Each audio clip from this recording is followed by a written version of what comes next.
नमस्कार दोस्तों, सरकारी तैयारी चैनल पर आपका स्वागत है। हम लोग आज प्रैक्टिस सेट नंबर 15 सॉल्व करेंगे जो कि ग्राम समाज एवं विकास से संबंधित है। और हम लोगों ने प्रीवियस वीडियो अभी जो पहले पढ़ी हुई है, कल हम लोगों ने डाला है उसको 14 प्रैक्टिस सेट नंबर हम लोग अभी तक सॉल्व कर चुके हैं। आज उसी के क्रम में 15वें प्रैक्टिस सेट नंबर को सॉल्व करेंगे जो कि आपके एग्ज़ाम के लिए अति महत्वपूर्ण है। हम लोग ज़्यादा देरी न करते हुए क्वेश्चन नंबर 1 पे मूव करते हैं। क्वेश्चन नंबर 1 है, पंचायतों को संवैधानिक दर्जा प्रदान किया गया। हाँ, वीडियो को स्टार्ट करने से पहले आप सभी से एक आग्रह है कि आप सभी को यदि हमारे द्वारा यह बनाई गई ग्राम समाज एवं विकास से संबंधित जो टेस्ट सीरीज की वीडियो है, यह आप सभी को यदि अच्छी लग रही हो तो वीडियो को लाइक करिए, अपने दोस्तों के साथ शेयर करिए और यदि आप हमारे चैनल पर नए हो तो चैनल को सब्सक्राइब भी करें। चलते हैं अपने पहले क्वेश्चन पर ज़्यादा समय न व्यस्त करते हुए। पंचायतों को संवैधानिक दर्जा प्रदान किया गया, मतलब किस अनुच्छेद के तहत जो है पंचायतों को संवैधानिक दर्जा प्रदान किया गया। तो अनुच्छेद है, एक मिनट थोड़ा मोटा कर लें, अनुच्छेद है 243 के तहत जो है पंचायतों को संवैधानिक दर्जा प्रदान किया गया। किस अनुच्छेद के तहत? अनुच्छेद 243 के तहत जो है पंचायतों को संवैधानिक दर्जा प्रदान किया गया। नेक्स्ट है हमारा, कुछ एक्सप्लेनेशन दिया गया है जो आपकी परीक्षा के लिए महत्वपूर्ण है। मैं एक्सप्लेनेशन सभी नहीं एक्सप्लेन करता हूं, जो आपकी परीक्षा के लिए इम्पोर्टेंट होते हैं उन सभी को हम एक्सप्लेन कर देते हैं। तो इससे आप सभी लोग यह न सोचिएगा कि फर्जी में एक्सप्लेनेशन दिया हुआ है और उसको सर एक्सप्लेन भी नहीं करते हैं। जो एक्सप्लेनेशन आपकी परीक्षा के लिए महत्वपूर्ण होते हैं उनको हम जरूर एक्सप्लेन करते हैं। जैसे यहाँ पे देखिए क्या लिखा हुआ है, 73वां संविधान संशोधन अधिनियम 1992 जो कि 25 अप्रैल 1993 से भारत में लागू हुआ। 25 नहीं, यहाँ 24 कर दीजिए, 24 अप्रैल से जो है भारत में लागू हुआ। इसी के दिन जो है पंचायती राज दिवस भी मनाया जाता है। यह पंचायती राज से संबंधित है। मध्य प्रदेश में 30 दिसंबर 1993 को पंचायती राज अधिनियम विधानसभा में रखा गया। वह 25 जनवरी 1994 को पारित किया गया। ये इम्पॉर्टेंट नहीं है, इसको इग्नोर कर सकते हैं, परंतु ये जो पहली लाइन हमने बताई ये इम्पॉर्टेंट है। और यह भी इम्पॉर्टेंट है कि 73वां संविधान संशोधन द्वारा पंचायती राज संस्थाओं को जो है क्या दिया गया? संवैधानिक दर्जा दिया गया। ठीक, नेक्स्ट है, राज्य वित्त आयोग का गठन भारतीय संविधान के किस अनुच्छेद के अंतर्गत किया गया है? तो राज्य वित्त आयोग का गठन जो है वही अनुच्छेद 243 आई के तहत किया गया है। ठीक, और नेक्स्ट है हमारा कि पंचायती राज प्रणाली किस सिद्धांत पर आधारित है? तो पंचायती राज प्रणाली जो है विकेंद्रीकरण, यानी कि विकेंद्रीकरण मीन्स सबसे नीचे से तक की जो भी चीज़ हो उनको पहुँचाया जाए। देखिए लिखा भी हुआ है, सत्ता का विकेंद्रीकरण, एक मिनट, सत्ता का विकेंद्रीकरण लोकतंत्र की विशेषता है और पंचायती राज लोकतंत्र का सबसे निचला पायदान है। ठीक, नेक्स्ट है हमारा, एक व्यक्ति ग्राम पंचायत की सदस्यता के लिए चुनाव लड़ना चाहता है, उसकी उम्र कितनी होनी चाहिए? देखिए चुनाव लड़ने के लिए उम्र हम लोगों ने बताया है कि कम से कम 21 वर्ष या उससे ऊपर की होनी चाहिए। ठीक, तो 21 वर्ष या उससे ज़्यादा की हो सकती है, परंतु यदि बात करी जाए कि वोटिंग देना है किसी व्यक्ति को तो उसकी उम्र कितनी होनी चाहिए?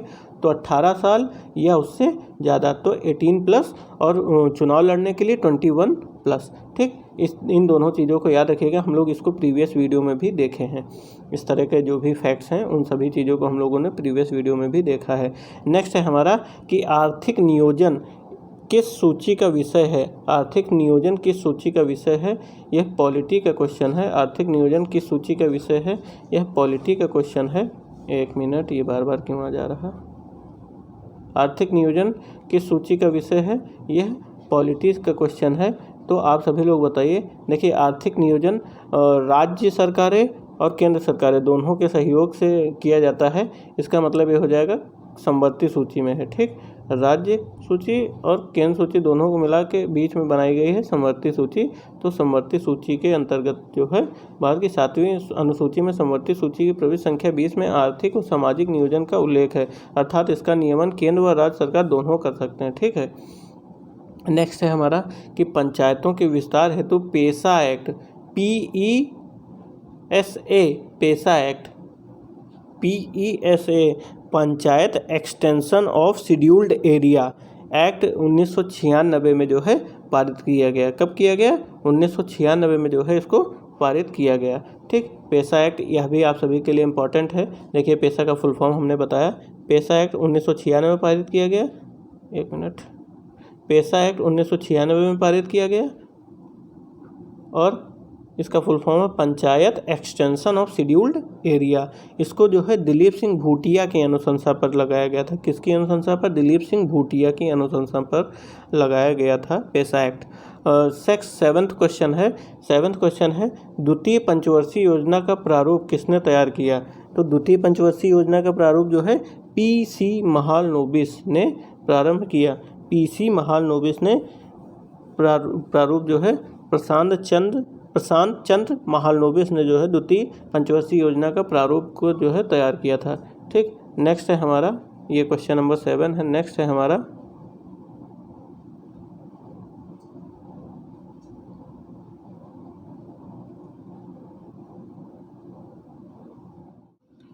क्वेश्चन नंबर 8 को करेंगे। क्वेश्चन नंबर 8 है स्वतंत्रता से पूर्व डॉक्टर एम विश्वेश्वरैया ने भारत में नियोजन की एक योजना प्रस्तुत की थी। उनकी यह योजना कितने वर्ष की थी?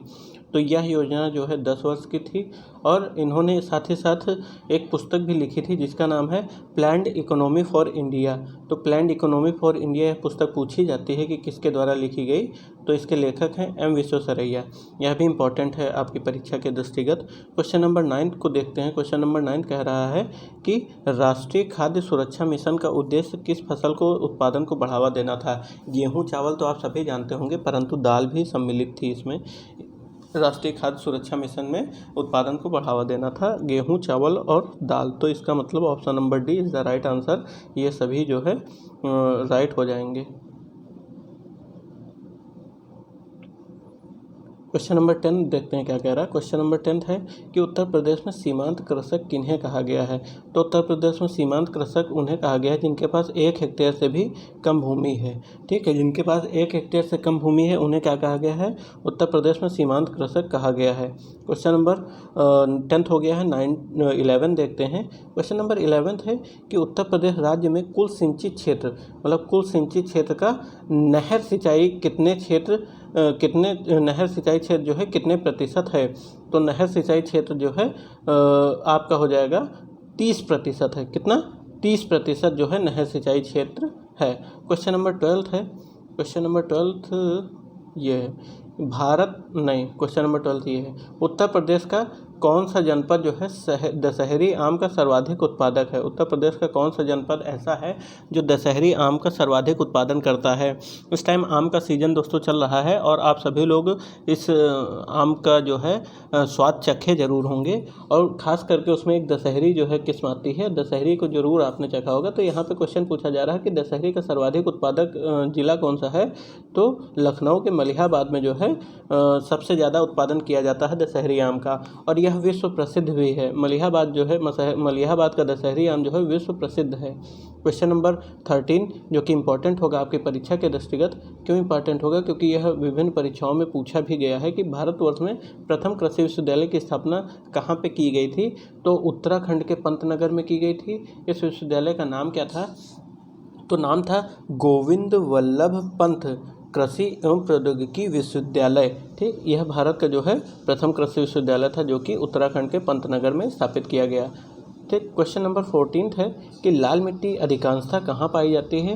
तो लाल मिट्टी अधिकांशतः जो है मिर्ज़ापुर व झांसी के क्षेत्रों में पाई जाती है। उत्तर प्रदेश के मिर्ज़ापुर व झांसी क्षेत्र में अधिकांशतः पाई जाती है। क्वेश्चन नंबर 15 है कि प्रदेश में प्रथम दुग्ध सहकारी समिति की स्थापना कहाँ पे हुई थी?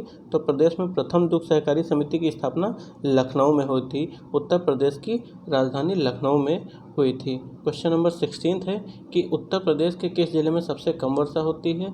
आप सभी लोगों को यह पता हो गया होगा, जो भी हमारे छात्र प्रीवियस वीडियोस को फॉलो कर रहे होंगे उनको यह तथ्य तो अवश्य ही पता हो गया होगा कि उत्तर प्रदेश में सबसे ज़्यादा वर्षा कहाँ होती है और उत्तर प्रदेश में सबसे कम वर्षा कहाँ होती है। मैंने इन दोनों चीज़ों के बारे में आप सभी से प्रीवियस वीडियो में डिस्कस किया हुआ है। तो आप लोग बताइए उत्तर प्रदेश में सबसे कम वर्षा कहाँ होती है? जी हाँ, आप बिल्कुल सही बता रहे हैं। उत्तर प्रदेश में सबसे कम वर्षा जो है मथुरा में होती है। परंतु यदि यह पूछा जाए कि सबसे ज़्यादा वर्षा कहाँ होती है तो आप लोग यह भी बता लेंगे कि सबसे ज़्यादा वर्षा जो है उत्तर प्रदेश के गोरखपुर में होती है। कहाँ पे? गोरखपुर में, बिल्कुल सही। इसी तरह पढ़ते रहिए। ठीक, गोरखपुर में जो है उत्तर प्रदेश के सर्वाधिक वर्षा होती है और सबसे कम वर्षा जो है होती है उत्तर प्रदेश के मथुरा में। अब नेक्स्ट क्वेश्चन देखते हैं।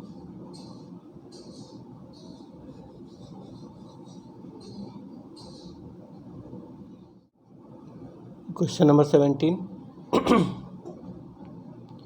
क्वेश्चन नंबर 17 क्या कह रहा है कि निम्न जिलों में से कौन सा जिला जो है नेपाल के साथ सीमा लगाता है या सीमा साझा करता है। तो आप सभी को पहले यह बता दें कि उत्तर प्रदेश के 7 ऐसे ज़िले हैं जो नेपाल के साथ सीमा साझा करते हैं। कौन कौन से? महाराजगंज है, सिद्धार्थनगर है, बलरामपुर है, श्रावस्ती है, बहराइच है, लखीमपुर खीरी है व पीलीभीत है। तो आप सभी को बता दिए कि उत्तर प्रदेश के जो है 7 ज़िले ऐसे हैं जो नेपाल के साथ जो है सीमा साझा करते हैं। अब आप लोग यहाँ पे ऑप्शन एलिमिनेट करिए। तो बलिया तो बिल्कुल नहीं होगा, बस्ती भी नहीं होगा, ये कॉमन सेंस से भी क्वेश्चन कर सकते थे। हाँ, परंतु आप लोग गोरखपुर व महाराजगंज में कंफ्यूज हो सकते हैं। तो मैं यह बता दूं कि गोरखपुर तो बिल्कुल नहीं सीमा साझा करता है, परंतु महाराजगंज जो है सीमा साझा करता है। यहाँ पे हम लोगों ने पढ़ भी लिया है। तो कौन से ज़िले हैं, कितने ज़िले हैं जो नेपाल के साथ सीमा साझा करते हैं, यह भी क्वेश्चन पूछा जा सकता है। तो केवल 7 ज़िले ऐसे हैं जो नेपाल के साथ सीमा साझा करते हैं। अब हम लोग क्वेश्चन नंबर 18 देखते हैं। क्वेश्चन नंबर 18 कह रहा है राष्ट्रीय ग्रामीण स्वास्थ्य मिशन का शुभारंभ कब हुआ था। तो राष्ट्रीय ग्रामीण स्वास्थ्य मिशन का शुभारंभ जो है 12 अप्रैल 2005 को हुआ था। कब हुआ था? 12 अप्रैल 2005 को राष्ट्रीय ग्रामीण स्वास्थ्य मिशन का शुभारंभ हुआ था। क्वेश्चन नंबर 19 है प्रधानमंत्री ग्रामोदय योजना को प्रारंभ करने का मुख्य उद्देश्य निम्नलिखित में से क्या उपलब्ध कराना था। तो गाँव में जो है मूलभूत ग्रामीणों की जो आवश्यकताएं उपलब्ध कराना है इसका मूलभूत उद्देश्य था। ठीक, तो ये हो जाएगा option number A is the right answer. Question number 20 पे देखते हैं क्या कह रहा है। कहाँ भाग रहे हो, यहाँ आ जाओ। ये रहा कि कस्तूरबा गांधी बालिका विद्यालय योजना का आरंभ किस वर्ष हुआ। कस्तूरबा गांधी बालिका विद्यालय योजना का आरंभ जो है 2004 में हुआ। कब हुआ? 2004 में हुआ कस्तूरबा गांधी बालिका विद्यालय योजना का आरंभ। क्वेश्चन नंबर 21 क्या कह रहा है? इम्पोर्टेंट है, पॉलिटी का क्वेश्चन है। तो ये इम्पोर्टेंट भी है, कॉन्सेप्चुअल क्वेश्चन है, कंफ्यूज करने वाला है। क्वेश्चन नंबर 21 क्या कह रहा है? भारत में महिलाओं के लिए स्थान आरक्षित है। वे कौन कौन से क्षेत्र हैं जहां पे महिलाओं के लिए स्थान आरक्षित हैं? ऑप्शन है लोकसभा, ऑप्शन है राज्यसभा, ऑप्शन है विधानसभा या ऑप्शन सी है पंचायती राज संस्थानों में। तो आप सभी लोग को बता दें कि महिलाओं के लिए जो स्थान आरक्षित है 33% सीटें जो है आरक्षित हैं। कहाँ पे? पंचायती राज संस्थानों में जो है महिलाओं के लिए 33% सीटें आरक्षित हैं। ना ही लोकसभा में है, ना ही राज्यसभा में, ना ही विधानसभा में है। परंतु यह बात चल रही है कि महिलाओं के लिए जो है लोकसभा और विधानसभाओं में भी सीटें आरक्षित करना चाहिए, परंतु अभी कोई भी ऐसा निर्णय नहीं लिया गया है। तो इसका मतलब हमारा option number C is the right answer. Question number 22 है कि वर्ष 1995 में मिड डे मील योजना चलाई गई। किनके लिए चलाई गई थी? तो प्राथमिक शिक्षा में सार्वभौमिकरण हेतु जो है बच्चे ज़्यादा स्कूलों में आएँ, इसके वजह से जो है यह चलाई गई थी। कौन सी? मिड डे मील योजना। नेक्स्ट है हमारा, ये क्वेश्चन नंबर कौन सा था? 22 था। क्वेश्चन नंबर 23 देखते हैं क्या कह रहा है। क्वेश्चन नंबर 23 है सेंट्रल हिंदू कॉलेज की स्थापना किसने की थी। इंपॉर्टेंट क्वेश्चन है। सेंट्रल हिंदू कॉलेज की स्थापना जो है एनी बेसेंट ने किया और इसी का बाद में नाम परिवर्तन करके जो है 1916 में जो है मालवीय जी के प्रयासों से बनारस हिंदू विश्वविद्यालय का स्थापना किया गया। तो बनारस हिंदू विश्वविद्यालय की स्थापना किसने किया था? मदन मोहन मालवीय जी ने किया था। परंतु बात अभी यदि की जाए कि सेंट्रल हिंदू कॉलेज की स्थापना किसने किया था, तो एनी बेसेंट ने किया था। ये आप सभी को तथ्य पता होने चाहिए, एग्जाम में पूछे जा सकते हैं क्वेश्चन कि सेंट्रल हिंदू कॉलेज की स्थापना किसने किया था, तो एनी बेसेंट ने। और बात की जाए बनारस हिंदू विश्वविद्यालय की स्थापना किसने किया था, मदन मोहन मालवीय ने। क्वेश्चन नंबर 24 है, यह भी इंपॉर्टेंट है कि जौनपुर नगर निम्नांकित में से किसकी स्मृति में स्थापित किया गया। तो मोहम्मद बिन तुगलक की स्मृति में जो है जौनपुर नगर की स्थापना की गई। हम क्वेश्चन पूछना चाहेंगे कि आगरा को किसने बसाया, आगरा को किसने बसाया था। ये हम लोगों ने प्रीवियस वीडियो में पढ़ा हुआ है। जो भी स्टूडेंट सिंसियरली वीडियोस को फॉलो कर रहे होंगे उनको इस चीज़ के बारे में ज़रूर पता होगा। लास्ट क्वेश्चन है हमारा 25 क्वेश्चन है, भारत की पहली कपास मिल यानी कि सूती वस्त्र उद्योग कहाँ स्थापित की गई थी? तो भारत की पहली कपास मिल जो है कोलकाता में फोर्ट ग्लोस्टर में स्थापित किया गया था। कोलकाता में फोर्ट ग्लोस्टर में स्थापित किया गया था। कुछ अन्य जो मिल और कारखाने दिए हुए हैं उनको पढ़ते हैं। क्या कह रहा है कि इसके बारे में तो हम लोगों ने पढ़ लिया, फोर्ट ग्लोस्टर ये कोलकाता में स्थापित किया गया। जूट कारखाना रिसरा पश्चिम बंगाल में स्थापित किया गया, और ऊन मिल कानपुर उत्तर प्रदेश में स्थापित किया गया। कागज उद्योग जो है श्रीरामपुर पश्चिम बंगाल में स्थापित किया गया था। अब हम लोग कुछ यूपी स्पेशल से संबंधित जो भी हम लोग लास्ट प्रैक्टिस सेट सॉल्व करने के बाद यूपी स्पेशल को सॉल्व करते हैं और उसमें देखते हैं कि कौन कौन से महत्वपूर्ण तथ्य हैं, तो उन सभी को हम लोग पढ़ लेते हैं। देखिए क्या कह रहा है, उत्तर प्रदेश की जनगणना 2011 से संबंधित जो भी यहाँ पे महत्वपूर्ण तथ्य दिए गए हैं आपकी परीक्षा के लिए उपयोगी हो सकते हैं, तो इसको भी इग्नोर ना करिए, हम लोग पढ़ लेते हैं। पहला है, यहाँ पे बता रहा है कि लिंगानुपात उत्तर प्रदेश में कौन कौन से कितना है और महिला का कितना है, पुरुषों का कितना है, इसके बारे में पढ़ते हैं। और सर्वाधिक लिंगानुपात में वृद्धि कितनी हुई स्वतंत्रता के बाद, और सर्वाधिक लिंगानुपात वाले जिले कौन कौन से, इन सब चीज़ों के बारे में हम लोग पढ़ाई करते हैं। देखिए क्या कह रहा है कि उत्तर प्रदेश का औसत लिंगानुपात कितना है, तो 912 है। 912 प्रति 1000 है। ठीक, 912 प्रति 1000 जो है औसत लिंगानुपात है। ठीक, हम लोगों ने प्रीवियस वीडियोस में भी पढ़ा हुआ है यही 2011 की जनगणना के बारे में। जो भी इम्पोर्टेंट तथ्य हैं यूपी स्पेशल से संबंधित, वो टेस्ट सीरीज यदि आप लोग देख रहे हैं तो यूपी स्पेशल भी आप लोगों का कवर होता चला जा रहा है, उसकी टेंशन आप सभी को नहीं लेना है। तो उत्तर प्रदेश का औसत लिंगानुपात 912 है, और भारत का यदि पूछा जाए तो 943 है। भारत का जो है 943 है। ठीक, भारत का 943 है। हाँ, यदि पूछा जाए कि 2001 से 2011 के दौरान जो है उत्तर प्रदेश के लिंगानुपात में वृद्धि हुई, तो 14 अंकों की जो है वृद्धि हुई। ठीक, कुछ नेक्स्ट है कि स्वतंत्रता के बाद लिंगानुपात में सर्वाधिक वृद्धि कब हुई, तो 1991 से 2001 के बीच में जो है सर्वाधिक लिंगानुपात में वृद्धि हुई थी। यदि पूछा जाए कि सर्वाधिक लिंगानुपात वाले उत्तर प्रदेश के जिले कौन कौन से हैं, तो जिले में जौनपुर पहले नंबर पे आएगा, सबसे नंबर 1 पर है सर्वाधिक लिंगानुपात वाले जिले में, फिर आजमगढ़, फिर देवरिया। यदि न्यूनतम की बात करें तो गौतम बुद्ध नगर है, और फिर हमीरपुर या बागपत है, कानपुर नगर है, बांदा और मथुरा है। और यदि बात की जाए कि सर्वाधिक 10 की वृद्धि दर कब हुई, तो 2001 से 11 के दौरान जो है औसत 10 की वृद्धि दर 20.22% था। और सर्वाधिक 10 की वृद्धि दर वाले जिले कौन से हैं, तो गौतम बुद्ध नगर है, गाजियाबाद है, श्रावस्ती है। न्यूनतम 10 की वृद्धि दर वाले जिले हैं कानपुर नगर, हमीरपुर और बागपत। अब हम लोग बात करेंगे कि नगरीकरण उत्तर प्रदेश में कितने प्रतिशत है, तो 22.3% जो है उत्तर प्रदेश में नगरीकरण है। कुल नगर 915 है। ठीक है, उत्तर प्रदेश में 1 से लेकर 10 लाख जनसंख्या वाले वैधानिक नगरों की संख्या है 64। ठीक है, अभी यदि वर्तमान में पूछा जाए कि उत्तर प्रदेश में 10 लाख ही नगर कितने हैं, तो आप लोग हमें कमेंट में बताइए, क्योंकि हम लोगों ने जो है पिछली वीडियो में पढ़ा है। उत्तर प्रदेश में 10 लाख से अधिक जनसंख्या वाले वैधानिक नगरों की संख्या 2011 की जनगणना के अनुसार 7 है। मैं जो अभी क्वेश्चन पूछा हूँ उसको बताते चलें। और यदि पूछा जाए कि वर्तमान में कितने हैं 10 लाख से अधिक जनसंख्या वाले, तो 10 हैं। ठीक है, और यह क्वेश्चन देखिए, उत्तर प्रदेश में 10 लाख से अधिक नगरीय जनसंख्या, मैंने यहाँ पे 10 लाख से अधिक जनसंख्या वालों के बारे में बताया है कि 10 हैं, 10 जिले ऐसे हैं। यहाँ पे नगरीय जनसंख्या वाले जिलों की संख्या पूछी गई है 2011 की जनगणना के अनुसार, तो ये 12 हैं। और सर्वाधिक नगरीकरण प्रतिशतता वाले जिले कौन से हैं, तो गाजियाबाद है, लखनऊ है, फिर कानपुर है।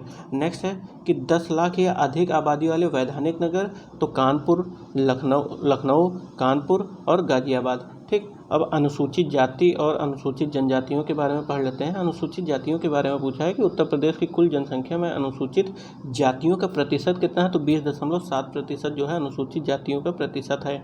यदि पूछा जाए कि सर्वाधिक अनुसूचित जाति देश में किस राज्य में है, तो यूपी में है। ठीक है, और सर्वाधिक प्रतिशतता अगर पूछा जाए कि सर्वाधिक अनुसूचित जाति वाले प्रतिशतता के अनुसार कौन सा राज्य है, तो पंजाब है। देखिए, सर्वाधिक अनुसूचित जाति वाला राज्य पूछा जाए तो आप लोग उत्तर प्रदेश को लगाएंगे।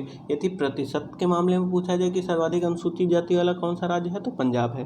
ठीक, इसमें कंफ्यूज ना होइएगा। अब हम लोग नेक्स्ट देखते हैं कि सर्वाधिक अनुसूचित जाति वाले जनसंख्या वाले जिले कौन से हैं। तो सबसे नंबर 1 पर है सीतापुर, फिर प्रयागराज जिसे इलाहाबाद कहा जाता है, और हरदोई। और सबसे कम अनुसूचित जाति वाले जनसंख्या वाले जिले कौन से हैं। तो बागपत है, श्रावस्ती है, गौतम बुद्ध नगर है। अनुसूचित जाति प्रतिशत वाले जिले ये इंपॉर्टेंट नहीं है, परंतु आप लोग देख लीजिए, कौशाम्बी, सीतापुर है, हरदोई। सबसे कम अनुसूचित जाति वाले प्रतिशत में कौन कौन से हैं जिले। तो बागपत है, बरेली है, बलरामपुर है। इस प्रकार से हम लोगों ने यूपी स्पेशल के जो भी 2011 की जनगणना के अनुसार हम लोगों के जो भी तथ्य दिए गए थे, उन सभी को हम लोगों ने समेटने का प्रयास किया। और इसी के साथ हमारी यह टेस्ट सीरीज नंबर 15 को हमने सॉल्व किया है विथ एक्सप्लेनेशन, यह भी हमारी कंप्लीट हुई। अब टेस्ट सीरीज नंबर हम लोग कौन सा सॉल्व करेंगे। टेस्ट सीरीज नंबर 16 सॉल्व करेंगे। और डेली 1 से 2 टेस्ट सीरीज हमारे चैनल पे पढ़ जाएंगे। आप सभी लोग देखिए, आप सभी की परीक्षा निकट है, इसलिए आप सभी के लिए ये जो भी टेस्ट सीरीज मैं सॉल्व करा रहा हूँ आपकी परीक्षा के लिए इंपॉर्टेंट होंगी।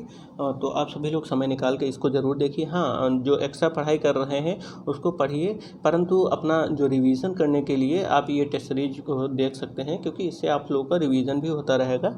आप सभी लोग अपनी तैयारी को जांच सकते हैं कि हमारी कितनी तैयारी कंप्लीट हुई है। और इस टाइम यह समय ऐसा आ गया है जो कि आपकी परीक्षा निकट है, तो कुछ नया न पढ़ने की कोशिश करिएगा, क्योंकि यदि आप नया पढ़ेंगे तो आप कंफ्यूज होंगे। मैं इसके बारे में एक सेपरेट वीडियो बनाऊंगा कि अब इस बच्चे दिनों में अब क्या करें, और नया पढ़ें या ना पढ़ें, और अपना रिवीजन कैसा करें। इन सब चीज़ों के बारे में आज या कल में मेरी वीडियो चैनल पे अपलोड कर दी जाएगी। आप सभी लोग उसको देख के उसमें जो भी मैं इंस्ट्रक्शन दूंगा आपकी परीक्षा के लिए वो उपयोगी होंगे। आप सभी लोग उसको फॉलो कर सकते हैं। और इसी के साथ मैं आप सभी से विदा लेता हूँ। मिलते हैं नेक्स्ट वीडियो में, तब तक के लिए नमस्कार, जय हिंद।